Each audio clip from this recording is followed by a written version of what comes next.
Dana otsus yang sebenarnya dimanfaatkan oleh rakyat Papua diduga dikorupsi oleh oknum yang tidak bertanggung jawab.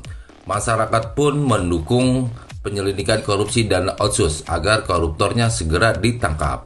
Oknum khusus atau otsus adalah keistimewaan yang diberikan kepada masyarakat Papua dan Papua Barat sejak tahun 2021. Dan mereka diberi dana yang sangat besar oleh pemerintah pusat.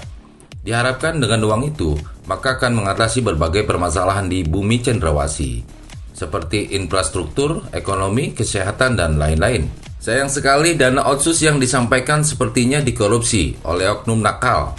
Dugaan korupsi muncul karena tingkat kemiskinan di Papua masih cukup tinggi, yaitu 20%, sedangkan otsus sendiri sudah berlangsung selama 20 tahun, dan dana yang dikucurkan makin besar. Tahun 2021, dana otsus sebesar 1,38 triliun, sementara tahun 2021 sebesar 138,65 triliun.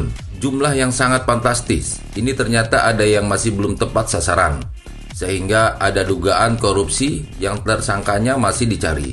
Menko Polhukam Mahfud MD menyatakan bahwa korupsi dana otonomi khusus Papua sedang dalam penyelidikan.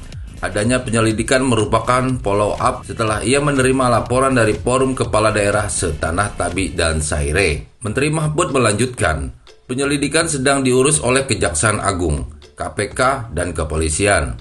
Ia sudah memberi daftarnya berdasarkan informasi-informasi yang masuk.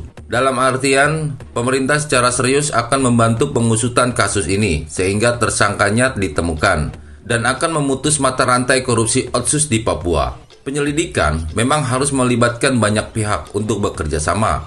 Agar tersangkanya lekas ketemu, karena ini kasus korupsi, maka dilibatkan KPK juga. Dan nanti ketika koruptornya ketemu, ia harus berhadapan dengan pihak kepolisian. Semua pihak akan saling membantu untuk mengusut kasus ini agar cepat selesai. Korupsi adalah kasus besar yang harus diusut sampai tuntas.